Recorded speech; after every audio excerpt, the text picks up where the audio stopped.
انسان کو بہت سارے امراض لگ جاتے ہیں، جسمانی بیماریاں بھی ہوتی ہیں اور روحانی بیماریاں بھی ہوتی ہیں، عقیدے اور نظر اور فکر میں بھی بیماریاں ہوتی ہیں۔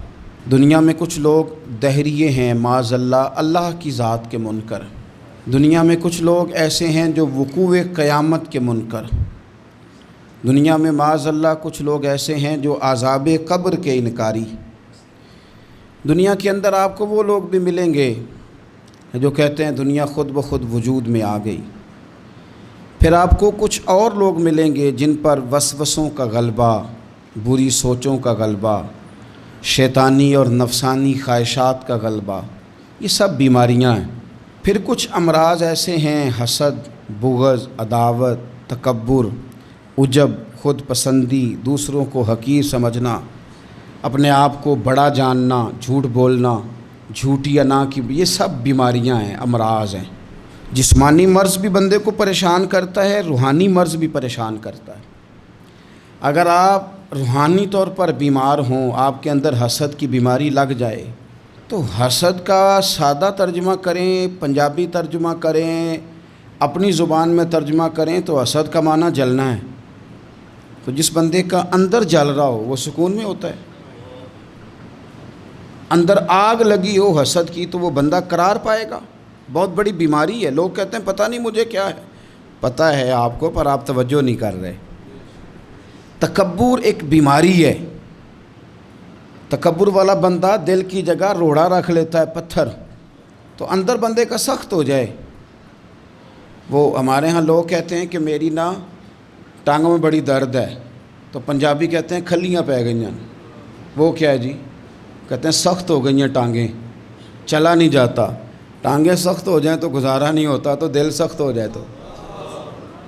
اب میری بات کو سمجھیں، ہمارے اندر نا بیماریاں ہیں، ہم وہ کڑتے رہتے ہیں، وہ جلتے رہتے ہیں، وہ تکبر میں آ جاتے ہیں، عداوت ہے، بغض ہے، کینہ ہے، ماننے کو تیار نہیں ہوتے۔ یعنی دنیا میں یہ سارے لوگ کہہ رہے ہیں کہ مجھ سے حسد ہو رہا ہے، یہ کوئی بھی نہیں کہہ رہا کہ میں کر رہا ہوں حسد۔ تو اگر سب سے ہو رہا ہے تو وہ بندہ کہاں ہے جو کر رہا ہے؟ سب کہتے ہیں کہ بڑا تکبر آ گیا جی لوگوں میں، تو وہ لوگ کدھر ہیں جی جو تکبر کر رہے ہیں؟ وہ بھی، اس کو بھی تو ماننا چاہیے نا میں کرتا ہوں۔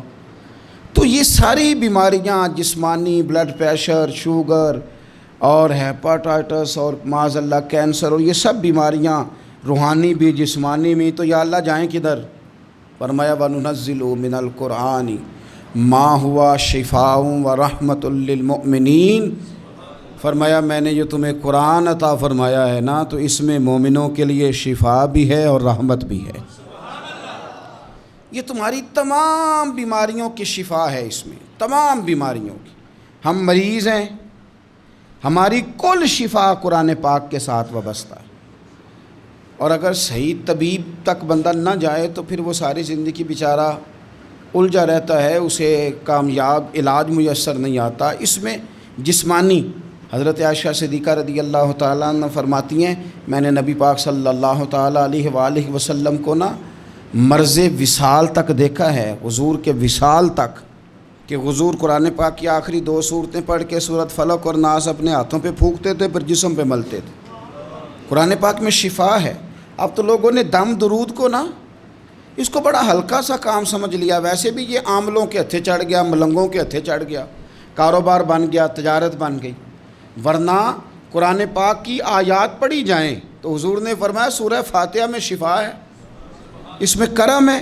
یہ چیزیں جو بڑی ہمارے لیے سود مند تھی، فائدہ مند تھی، ہم چھوڑ گئے۔ ایک بڑی خوبصورت حدیث ہے، سنیے گا۔ حضرت ابو سعید خدری رضی اللہ تعالیٰ عنہ حدیث کے راوی ہیں، بخاری میں موجود ہے۔ ارشاد فرماتے ہیں کہ ہم ایک سفر پہ تھے، واپس آ رہے تھے، ایک جگہ رات کو قیام کیا، سونا تھا، بستی تھی۔ بستی کے لوگوں نے نہ کھانا پوچھا نہ پانی پوچھا، کوئی ضیافت نہیں کی۔ آدھی رات کا وقت آیا تو ایک بندہ دوڑا دوڑا آیا، کہنے لگا ہمارے سردار کو بچھو نے کاٹ لیا ہے، تم میں سے کوئی بندہ دم درود کر لیتا ہے؟ تو ایک صحابی کہنے لگے کر تو لیتے ہیں، پر تم نے چونکہ ہمیں کھانا پانی تک نہیں پوچھا، تم اگر دم کراؤ گے تو مفت نہیں کریں گے۔ بخاری پڑھ رہا ہوں، پیسے لگیں گے۔ کتنے پیسے؟ بکریوں کا ایک ریوڑ پورا۔ شارحین نے لکھا 40 بکریاں، کنے دماں دیاں؟ اور بھائی اس سے کوئی بندہ جواز نہ لے کہ پیسے لینے جائز ہیں، اس سے جواز نہ حاصل کرے۔ آپ بات کو سمجھیں، پس منظر کیا ہے؟ پانی تک نہیں تم نے پوچھا۔ کچھ لوگوں کا علاج ہوتا ہے، انہوں نے کہا پیسے لیں گے دم کر دیں گے۔ صحابی نے کہا، حضرت ابو سعید خدری رضی اللہ تعالیٰ عنہ فرماتے ہیں وہ چونکہ تنگ تھے، بچھو کاٹ گیا اور سردار کو کہا چل تو صحیح نا۔ وہ صحابی گئے، سورہ فاتحہ پڑھ کے دم کیا، اور حدیث بخاری سے میں آپ کو دکھاؤں گا۔ لوگ کہتے ہیں دم کدھر سے آ گیا؟ بخاری پڑھ رہا ہوں، صحیح بخاری۔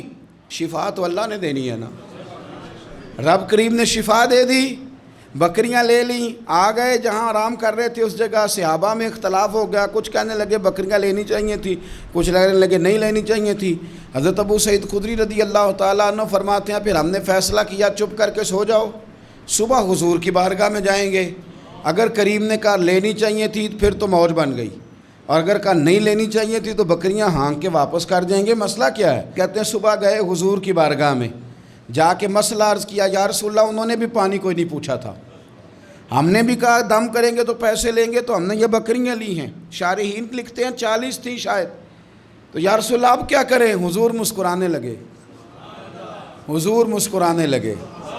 جس کے گچھے سے لچھے جڑے نور کے، ان ستاروں کی نزہت پہ لاکھوں سلام، اور جس کی تسکین سے روتے ہوئے ہنس پڑیں، اس تبسم کی عادت پہ لاکھوں سلام، اور ان کی باتوں کی لذت پہ بے حد درود، ان کے خطبے کی ہیبت پہ لاکھوں سلام۔ حضور مسکرانے لگے اور مسکرا کے پوچھا اچھا پڑھا کیا تھا؟ یا رسول اللہ سورہ فاتحہ۔ فرمایا سکھائی کس نے تھی؟ کہا یا رسول اللہ آپ نے۔ فرمایا پھر آدھی بکریاں میری ہیں آدھی تمہاری ہیں، پر میرا حصہ نکالو نا بھائی۔ تو قرآن پاک میں شفا ہے، قرآن حکیم میں بڑے سے بڑا مجرم ہو، کافر ہو، فاسق ہو، ایک حدیث مشکات میں موجود ہے، اس کو آپ نے دل پہ لکھ لینا ہے چونکہ معاملہ دل کا ہے۔ نبی پاک صلی اللہ تعالیٰ علیہ وسلم نے فرمایا جس طرح بارش میں پڑے لوہے کو زنگ لگ جاتا ہے، اس طرح دل کو زنگ لگ جاتا ہے۔ تو کہتا ہے میں بور ہو رہا ہوں پتہ نہیں کیا ہے، اور زنگ لگ گیا دل کو۔ تو کہتا ہے جناب میں پتہ نہیں سارا کچھ ہے پر دل پریشان ہو، بھئی اس کو زنگ لگ گیا ہے۔ ہم کہتے ہیں یار پتہ نہیں کیا بات ہے، پریشانی ہو، بھئی دل کو زنگ لگ گیا ہے۔ کریم فرمانے لگے جس طرح بارش میں پڑے لوہے کو زنگ لگ جاتا ہے، اس طرح دلوں کو بھی زنگ لگ جاتا ہے۔ حضور دل کو زنگ لگ جائے تو کیا کریں؟ تو حضور فرمانے لگے ایک موت کو یاد کرو اور ایک قرآن پاک کی تلاوت کیا کرو، قرآن تمہیں زنگ سے شفا دے دے گا، اس کو پڑھو گے تو تمہیں لطف آئے گا۔ اور قرآن پاک کو نا جب بندہ پڑھتا ہے نا تو حضرت مولا علی شیر خدا نے فرمایا تھا قرآن پاک کبھی پرانا نہیں ہوگا، جب بھی پڑھو گے نیا مزہ ہی آئے گا، نیا سرور ہی آئے گا، نئی کیفی۔ بڑے بڑے کٹر کافر قرآن پاک سنتے تھے نا۔ ایک دن عتبہ کہنے لگا ابو جہل سے اور دیگر لوگوں سے کہ بڑی ہو گئی لڑائی، بڑی ہو گئی بحث، اس طرح کرتا ہوں میں جا کے نا تو محمد ابن عبداللہ صلی اللہ میں جا کے بات کرتا ہوں حضور سے۔ عتبہ آ گیا کہنے لگا میں مذاکرات کرتا ہوں۔ صاحب نے کہا چل تو سیانا آدمی ہے، سمجھدار ہے، چلا جا۔ جا کے نا تو وہی باتیں جو وہ ہمیشہ کرتے تھے، نبی کریم علیہ السلام سے کہنے لگا ہم سارے آپس میں ہیں، برادری ہے، قبیلہ ہے، ایک شہر ہے، پھر بھی لڑائیاں شروع ہو گئی ہیں۔ جو آپ کا کلمہ پڑھتے ہیں وہ الگ ہو گئے، جو ہمارے معاذ اللہ طریقے پہ ہیں وہ الگ ہیں، تو کوئی بات چیت نہ کر لیں بیٹھ کے۔ تو حضور نے فرمایا کرو نا۔ کہنے لگا اگر آپ سرداری چاہتے ہیں تو ہم دیتے ہیں، اور اگر آپ مال و دولت چاہتے ہیں تو معاذ اللہ ہم دیتے ہیں، جو آپ کہتے ہیں ہم کرتے ہیں، کسی طرح کا بھی آپ کا مطالبہ ہے تو ہم پورا کرنے کو تیار ہیں، تو آپ بتا دیں ہم وہ کر دیتے ہیں۔ وہ بڑی اس نے لمبی چوڑی تقریر کی، جتنی آفریں گنا سکتا تھا گنوائیں، کریم خاموش رہے۔ جب اس کی بات پوری ہو گئی تو حضور فرمانے لگے میں بھی کچھ بولوں؟ کہنے لگا بولیں۔ میرے نبی پاک نے قرآن پاک پڑھنا شروع کر دیا، چند آیتیں پڑھی، کھڑا تھا بیٹھ گیا، پھر اٹھ پڑا، کبھی ادھر جاتا ہے کبھی ادھر آتا ہے۔ حضور نے تلاوت ختم کی، کہا کوئی بات کرنی ہے؟ کہنے لگا نہیں مجھے اجازت دے دے۔ واپس گیا، جب گیا نا تو ابو جہل دور سے دیکھ کے کہنے لگا جو گیا تھا وہ تو عتبہ تھا، اور یہ جو آ رہا ہے یہ کوئی اور ہے، یہ کوئی اور ہے۔ یہ وہ نہیں ہے جو گیا تھا۔ واپس آیا تو کہا کیا طے ہوا؟ کہنے لگا یار طے کیا کرنا ہے، میں نے شاعر بھی دیکھے، کاہن بھی دیکھے، جادوگر بھی دیکھے، میں نے زمانہ گھوما ہے، پر جو قرآن وہ پڑھتے ہیں وہ بندے کا کلام نہیں، وہ رب کریم کا ہی کلام ہے، وہ اللہ کا کلام ہے۔ تم نہیں مقابلہ کر سکتے، تم باز آ جاؤ، وہ تمہارے بس کی بات نہیں۔ تیرے آگے ہیں یوں دبے لچے فصحا عرب کے بڑے بڑے، کوئی جان منہ میں زبان نہیں بلکہ جسم میں جان نہیں، اور کروں تیرے نام پہ جان فدا، نہ بس ایک جان دو جہاں فدا، میرا دو جہاں سے بھی نہیں جی بھرا، میں کروں کیا کروڑوں جہاں نہیں۔ طفیل بن عمر دوسی مکہ شریف آئے تجارت کے لیے، پہلے بھی آیا کرتے تھے، کہتے ہیں میں بہترین شاعر تھا، مکے آیا سامان بیچتا تھا، کچھ خرید کے لے جاتا تھا۔ ابو جہل مجھے کہنے لگا تو ہمارا دوست ہے، پرانا سجن ہے، تیرا آنا جانا ہے، اور تجھے یہاں اس شہر میں چونکہ تو ہمارا مہمان ہے تو ہر بات سے آگاہ کرنا ہمارا ذمہ داری ہے۔ یہاں ایک شخص ہے محمد ابن عبداللہ، محمد ابن عبداللہ صلی اللہ تعالی علیہ وسلم اعلان نبوت کرتے ہیں، اور معاذ اللہ شاعر ہیں، جادوگر ہیں، ان کی تو نے بات نہیں سننی۔ کہتا میں نے کہا مجھے کیا ضرورت ہے، میں نے چند ہفتے ٹھہرنا ہے، مال بیچنا ہے، کچھ خریدنا، چلے جانا ہے، مجھے کیا ضرورت ہے؟ کہا اچھا میں نہیں سنوں گا بات۔ کہتا مجھے نظر آئے کئی دفعہ حضور، اور جہاں حضور ہوتے تھے میں قریب ہی نہیں جاتا تھا۔ کہتے ہیں ایک دن نا حرم شریف میں سادے سے کپڑے اور پاؤں میں سونے جوتے اور سر پہ یوں امامہ کے جیسے فرشتے بھی جھک جھک کے زیارت کرتے ہیں۔ کہتے ہیں کہ نور بھری کیفیات حضور تشریف لائے، اور تشریف لا کے رسول کائنات علیہ السلام حرم کعبہ کے ساتھ ٹیک لگا کے بیٹھ گئے، سر سے لے کر پاؤں تک تنویر ہی تنویر ہے۔ حضور تشریف فرما ہوئے قرآن پاک پڑھنے لگے۔ میں جب حضور کے قریب سے گزرتا تھا تو کانوں میں روئی دے کے گزرتا تھا، پر طفیل کہتے ہیں آج نا تھوڑی سی آواز میرے کانوں میں گئی، قرآن پڑھا محبوب نے۔ اور ویسے بھی کیا کمال ہوگا جب یاسین والے نبی خود یاسین پڑھتے ہوں، جب طٰہٰ والے نبی اپنی زبان سے طٰہٰ کی تلاوت کرتے، وَالضُّحَىٰ وَاللَّيْلِ اِذَا سَجَىٰ جن کے بارے میں آیا جب وہ تلاوت کرتے ہوں، الم نشرح لک صدرک جن کے سینے کی تعریف اللہ نے کی، جب وہ ان آیتوں کی تلاوت کرتے ہوں گے تو کیا شان ہوگی، جن کو رب کہے وَلَسَوْفَ يُؤْتِيكَ رَبُّكَ فَتَرْضَىٰ حبیب تجھے اتنا دوں گا کہ تو راضی ہو جائے گا۔ تو جب حضور خود یہ آیتیں پڑھتے ہوں گے تو انداز کیا ہوتا ہوگا۔ کہتے ہیں وہ تھوڑی آیتیں سنی پر قربان جائیں میرا تو کوئی دل ہی بدل گیا۔ میں بڑا بہترین شاعر تھا، لفظوں کے تراشے مجھے خوب آتے تھے، الفاظ کے بام و در سے میں آگاہ تھا، اچھا ادب میں جانتا تھا، پر میں نے کہا یہ کلام، یہ انداز، لو انزلنا هذا القرآن على جبل لرأيته خاشعا متصدعا من خشیۃ اللہ، یہ انداز پتھروں پہاڑوں پہ جائے تو وہ ریزہ ریزہ ہو جائیں۔ کہتے ہیں تھوڑا سا پڑا قریب نے، اور پھر نظریں جھکائے ہوئے حضور اپنے گھر گئے، سرکار چلے تو میں پیچھے پیچھے، حضور گھر میں چلے گئے تو میں نے دروازے پہ دستک دی، باہر آئے، سلام لی، میں نے کہا محبوبہ وہ جو آپ پڑھ رہے تھے تھوڑا اور نہیں سنا دیتے، تھوڑا اور نہیں تلاوت کر دیتے؟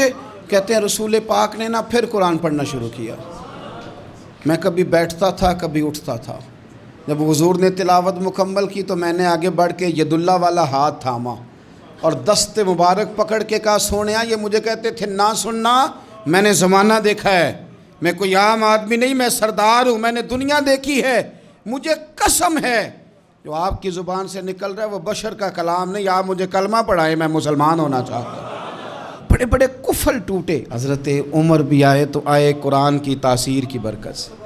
حضرت صدیق اکبر نہ اپنے گھر کے سین میں بیٹھ کے قرآن پاک پڑھتے تھے تو رویا کرتے تھے، روتے تھے۔ مکے کے کچھ سردار کٹھے ہو کے نبی کریم کی بارگاہ میں گئے، کہنے لگے ایک تو صدیق اکبر کو منع کریں کہ قرآن اونچا نہ پڑھا کریں، اور اگر اونچا پڑھنا ہے تو پھر ان سے کہیں پڑھ کے رویا نہ کرے۔ حضور نے فرمایا اپنے گھر میں بیٹھ کے پڑھتا ہے، روتا ہے، تمہیں کیا ہے؟ یا رسول اللہ یہ ابو بکر صدیق جب قرآن پاک کی تلاوت کر کے روتے ہیں نا تو ہماری بچیاں بھی رونے لگتی ہیں۔ ہماری عورتیں گھر کا کام کاج چھوڑ کے تو صدیق اکبر کے دروازے پہ کھڑی ہو کے روتی رہتی. حضور ان سے کہیں یہ قرآن سے جو شغف ہے ان کا، کہاں گئے مسلمان جو قرآن پڑھنے والے تھے؟ کدھر گئے؟ سارا کچھ ہی ہمارا موبائل لے گیا. میں کس طرح یہ بات بیان کروں کہ کچھ لوگوں نے رمضان میں بھی قرآن پاک ایک بھی ختم نہیں کیا، رمضان شریف میں بھی ایک قرآن پاک کی توفیق نہیں ہوئی. لے گیا سارا کچھ، ہماری خوش گپیاں. کمال ہو گئی، ہم نے سوچا ہی نہیں، فکر ہی نہیں کی. سنگیو واپس آؤ، قرآن پاک سے پیار کرو، قرآن پاک سے محبت کرو، قرآن کی تعلیم حاصل کرو. لوگ کہتے ہیں میں بوڑھا ہو گیا ہوں، زبان موٹی ہو گئی ہے، قرآن کیسے سیکھوں؟ 38.5 سال کی عمر میں کلمہ پڑھا حضرت صدیق اکبر نے. کچھ صحابہ ان سے بھی عمر میں زیادہ تھے، تو بڑی عمر میں دین سیکھا کہ چھوٹی عمر میں سیکھا؟ ہمیں کیا ہو گیا ہے؟ قرآن پاک کی طرف توجہ کرو. میرے نبی پاک علیہ السلام نے فرمایا اس قرآن کی برکت سے اللہ قوموں کو عروج عطا کرے گا، اس کی برکت سے ہی قوموں کو زوال ہوگا. حضرت عائشہ صدیقہ کہتی ہیں حضور رات کو نماز کی نیت باندھتے تھے تو ایک ہی آیت پڑھتے تھے ساری رات، ایک ہی آیت پڑھتے رہتے تھے، روتے رہتے تھے. اور جب حضور روتے تھے تو جس طرح ہنڈیا ابلے تو آواز آتی ہے، اس طرح حضور کے سینے سے آواز آتی تھی. جبیر بن مطعم کہتے ہیں میں بدر کے قیدیوں کے بارے میں بات کرنے آیا حضور سے، تو نبی پاک مغرب کی جماعت کرا رہے تھے.